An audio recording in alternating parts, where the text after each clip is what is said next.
ترک کون ہیں اور ترکوں کی تاریخ کیا ہے، اور ترکوں نے کیسے اسلام قبول کیا تھا؟ ترک قوم کی تاریخ ہمیں 6 صدی عیسوی میں ملتی ہے، جہاں پر ہمیں دیکھنے کو ملتا ہے کہ یہ ایک خانہ بدوش قوم تھی جو مشرقی ایشیا اور وسط ایشیا میں رہتی تھی، اور وقتاً فوقتاً یورپ کی آبادیوں پر حملہ آور ہو کر انہیں تباہ و برباد کر دیا کرتی تھی۔ 6 صدی عیسوی میں اس ترک قوم نے ایک زبردست سلطنت قائم کر لی تھی جو منگولیا اور چین کی شمالی سرحد سے لے کر بحیر اسود تک پھیلی ہوئی تھی۔ اس سلطنت کے بانی کا نام چینی تاریخوں میں تومین جبکہ ترک تاریخ میں بھومین لکھا گیا ہے۔ تومین 552 عیسوی میں فوت ہوا تھا۔ اس کے بھائی اسامی نے مغرب میں فتوحات جاری رکھی۔ دونوں بھائی الگ الگ حکومتوں پر حکمران تھے۔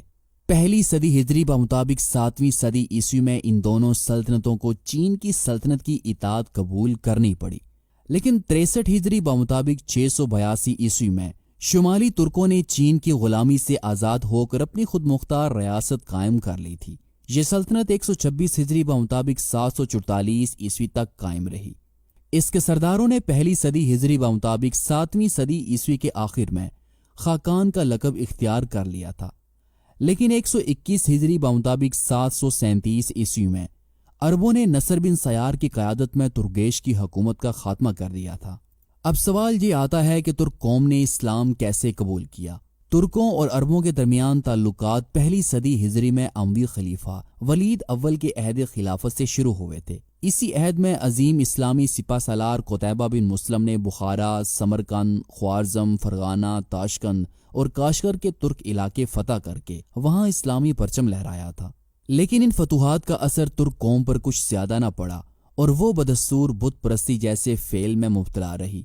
البتہ یہ کہا جا سکتا ہے کہ سمرقند میں قتیبہ کی بت شکنی نے بت پرستی کا خاتمہ کر دیا تھا۔ جب قتیبہ بن مسلم وہاں پہنچے تو انہیں بہت سے بت خانے نظر آئے جن کے بارے میں ان ترکوں کا یقین تھا کہ ان بتوں کے ساتھ گستاخی کرنے والا فوراً ہلاک ہو جاتا ہے۔ قتیبہ بن مسلم نے یہ کیا کہ ان بت خانوں میں آگ لگا دی، مگر قتیبہ پر کوئی آنچ نہ آئی۔ یہ دیکھ کر بت پرست ترکوں نے اسلام قبول کر لیا۔ حضرت عمر بن عبدالعزیز رحمۃ اللہ نے اپنے مختصر عہد خلافت جو کہ 720 سے 717 عیسوی تک کا ہے میں اشاعت اسلام کی بے حد کوشش کی۔ اس سلسلے میں انہوں نے ماوراء نہر کے ترک بادشاہوں کو بھی اسلام کی دعوت دی اور ان میں سے بعض اسلام بھی لے آئے۔ پھر عبداللہ کو دعوت اسلام کے لیے انہوں نے ماوراء نہر بھیجا اور وہاں کے بعض قبیلے مسلمان ہو گئے۔ اس کے بعد خلیفہ ہشام کے عہد خلافت 726 سے 743 عیسوی کے درمیان ابو سیدہ کی تبلیغ سے ماوراء نہر کے لوگ کثرت کے ساتھ اسلام میں داخل ہوئے۔ سمرقند اور بخارا وغیرہ سے جو ترکستان کے علاقے تھے، جزیہ اور خراج کی رقم بیت المال میں آیا کرتی تھی۔ خراج کے سلسلے میں تو ترکستان سے غلام اور لونڈیاں بھی دارالحکومت آیا کرتی تھیں جو آہستہ آہستہ اسلام قبول کرنے لگی تھی۔ اس کے بعد عباسی خلیفہ المعتصم باللہ کی خلافت تک ترکوں میں اسلام کی اشاعت عام طور پر نہ ہو سکی۔ سب سے پہلے خلیفہ منصور نے ترکوں کو فوج میں بھرتی کرنا شروع کیا تھا، لیکن اس کے عہد میں ترکوں کی تعداد بہت کم تھی اور فوج اور حکومت میں صرف عربوں اور ایرانیوں کا اقتدار قائم تھا۔ عباسی خلیفہ ہارون الرشید کے زمانے خلافت میں اہل عرب اور اہل فارس کے درمیان جو حریفانہ کشمکش پیدا ہوئی، اس نے امین کے زوال کے ساتھ عربوں کی قوت کا بھی خاتمہ کر دیا، اور خلیفہ مامون کے عہد میں جس کی ماں ایرانیوں نسل تھی، اس کے دور میں ایرانیوں کا زور بہت بڑھ گیا۔ اس کے بعد جب معتصم خلیفہ بنا تو اس نے ایرانیوں کے اقتدار سے خائف ہو کر ترکوں سے مدد حاصل کرنی چاہی، اور چونکہ اس کی ماں ترک تھی اس لیے ترکوں کی جانب اس کا میلان زیادہ تھا۔ چنانچہ اس نے ہزاروں ترک غلام خرید کر انہیں اسلامی تعلیم اور فوجی تربیت دی، اور اب فوج میں ترکوں کی تعداد اور قوت تیزی کے ساتھ بڑھنے لگی۔ ایک انگریز مورخ لکھتا ہے کہ معتصم نے جو اس خطرناک مثال کا سب سے پہلا بانی تھا، اس نے 50,000 سے زیادہ ترکوں کو دارالخلافت میں لا کر آباد کیا تھا۔ اس کے بعد اس نے ریشمی لباس ان ترکوں کے لیے تجویز کیا اور زرعی پٹکے وردی میں شامل کیے، جس کی وجہ سے ترک دستے دوسرے فوجی دستوں سے زیادہ ممتاز معلوم ہوتے تھے۔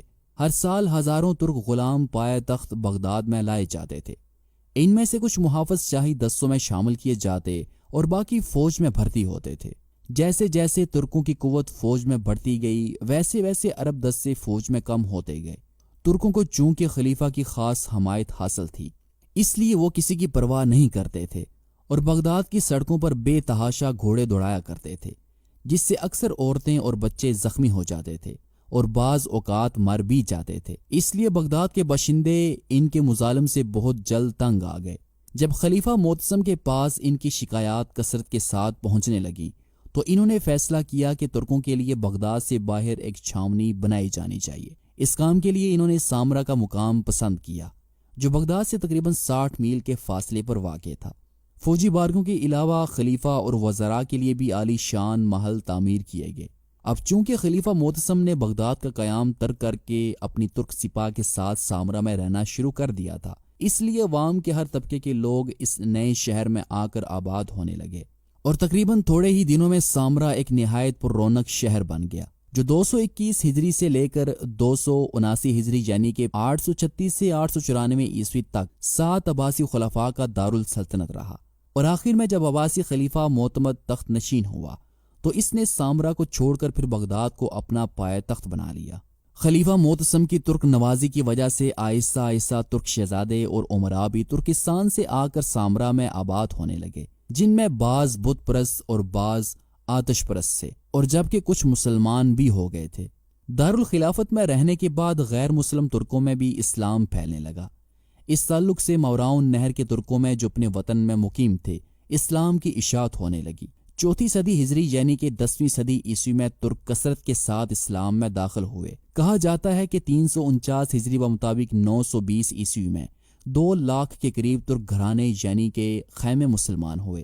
مشہور اسلامی مورخ ابن اسیر کا بیان ہے کہ ماوراء نہر کی ایک ترک قوم کے 10,000 گھرانے جو بلا ساغون اور کاشغر کے نواح میں اسلامی علاقوں پر حملے کیا کرتے تھے۔ سفر 435 ہجری بمطابق دسمبر 1043 عیسوی میں مسلمان ہو گئے۔ عباسی خلیفہ معتصم کے بعد ترکوں کا اقتدار فوج اور حکومت میں آئے روز بڑھتا ہی چلا گیا، اور نوبت جہاں تک آ پہنچی کہ خلیفہ بغداد کا رعب اور دبدبہ جاتا رہا اور خلیفہ کی ساری طاقت ترکوں کے پاس آ گئی۔ وہ نہ صرف تخت بلکہ خلیفہ کی زندگی بھی ان کے رحم و کرم پر تھی۔ انہوں نے بیشتر ایسے خلفاء کو ذلیل کر کے تخت سے اتارا اور بعضوں کو قتل بھی کرا دیا جن سے ترک فوج ناخوش تھی۔ اب نتیجہ یہ نکلا کہ دولت عباسیہ کا زوال سلطنت کے ہر حصے میں نمایاں ظاہر ہونے لگا۔ مختلف صوبوں کے گورنروں نے پائے تخت سے آزاد ہو کر اپنی اپنی خود مختار حکومتیں قائم کر لیں، جیسا کہ ایرانی گورنروں نے خراسان میں طاہریہ، فارس میں صفاریہ، ماوراء النہر میں سامانیہ، آذربائیجان میں ساجیہ اور جرجان میں زیاریہ کی جداگانہ حکومتیں قائم ہو گئیں۔ اسی طرح ترکوں نے مصر میں طلوینیہ، ترکستان میں ایلکیہ، پھر مصر میں اخشیدیہ اور افغانستان ہندوستان میں دولت غزنیہ کی بنیاد ڈالی۔ یہ تمام سلطنتیں 3 صدی کے وسط سے 4 صدی ہجری کے وسط تک قائم رہیں۔ 5ویں صدی ہجری یعنی کہ 11ویں صدی عیسوی میں ترکوں کے ایک گروہ نے سلجوقی سلطنت کی بنیاد رکھی۔